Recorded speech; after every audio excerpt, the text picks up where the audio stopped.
Home news 24 को स्वागत करुछि। आसंतु जिबा बड़ खबर पर नजर पकेवा। आसंता पांच दिन जाए ओडिशा रे पवन घड़घड़ी और बिजुली सहित अधिक वर्षा हेबार संभावना है। एको स्पष्ट करिसंती आंचलिक पाणीपाग विभाग।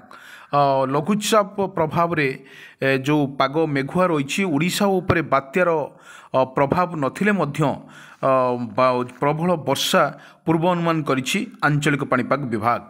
किंतु बंगोपसागर रे एक जो लघुचाप बलय सृष्टि होइछि यार प्रभाव रे सामुद्रिक वायु चलाचल रे प्रभावित हेबो।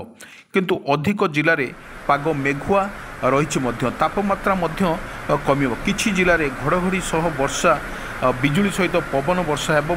आज पूरा कटक खोर्धा गंजाम अनेक स्थान रे जो प्रबल वर्षा होइछि यार सह वज्रपात सह वर्षा होई 20टी जिला को येलो अलर्ट जारी करिछि पाणीपाग विभाग। किंतु 11 तारिख पर्यंत यही पाग जारी रहिबो। जेतेबेले 12 तारिख पर्यंत राज्य में वर्षार परिमाण वृद्धि पाइब बोली आकलन करा जाइछि। विशेषकर आभ्यंतरीण ओडिशार सह उत्तर उपकूल ओडिशा रे मध्य वर्षा बढ़िबार यथेष्ट संभावना रही।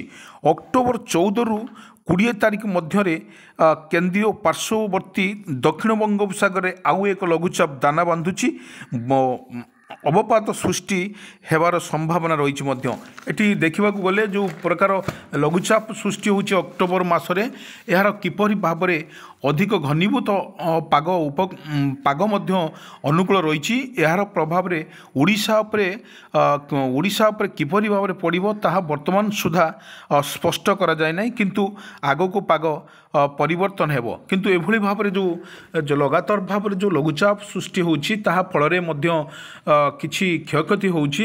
एठी जो भली भाव में लगातार भाव में जो लघुचाप चली वर्तमान जो लघुचाप रे प्रभाव रे प्रत्येक जिले में घड़घड़ी सह वर्षा हेबार मध्य संभावना रही। किंतु जो 20 रु जो 17 रु 14 रु 20 17 तारिख मध्य जो भाव में पवन हेबो एवं वर्षा हेबो पुणी आउ गोटे लघुचाप दाना बांधुची ता स्पष्ट करा जाय नै। आकलन करा जाय नै ओडिशा पर किभली भाव में प्रभाव पड़िबो ता मध्य देखिबा बाकी रहिला। किंतु बड़ कथा हेउची जो अक्टोबर मास आसिले लोकंक मनरे गोटे भयजात होउची किभली भाव में ये को अक्टोबर मास गले लोक मानक भविष्य गोटे आसीबो। किंतु महामूल जो बात्या लोक मानक बोते अस्तव्यस्त करि पकौथला ताहा मध्य अस्तव्यस्त करि पकौथला ताहा मध्य स्पष्ट करिसंती मृत्युंजय महापात्र जो पाणीपागर महानिर्देशक अछंती मृत्युंजय महापात्र मध्य स्पष्ट करिसंती। किंतु बात्यार भय नथिले मध्य किंतु अनेक जिले में मध्य वर्षा जारी रहिबो। एठी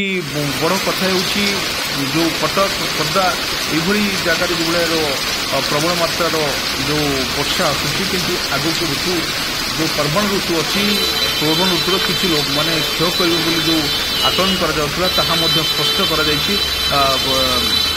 दुर्गा पूजा समय जो वर्षार लगी रही है किपरि भाव में जो लोक मैंने बुलाबुली करेंगे ताहा वर्षा भिजिब दुर्गा पूजा। ये बड़ कथा होउची जो भली परिवर्तन कर जाउची जो पागर परिवर्तन होउची खरा होउची पुणी वर्षा होउची ताहा आकलन किपरि हबो। घड़घड़ी सह आपण मैंने जो देखुंट अनेक जिले में अनेक जिले में खोर्धार प्रत्येक जगार मध्य भाव में घड़घड़ी सह बिजुली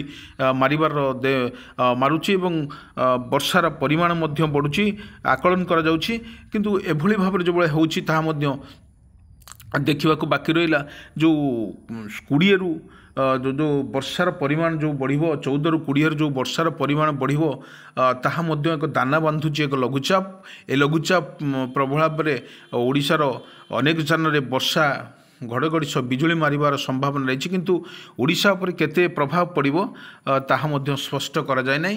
स्पष्ट न करले मध्य ताहा मध्य किपरि भाव में रहिबो ताहा मध्य मृत्युंजय महापात्र को जो स्पष्ट करिवे ताहा मध्य अपेक्षा करबाको पड़िबो।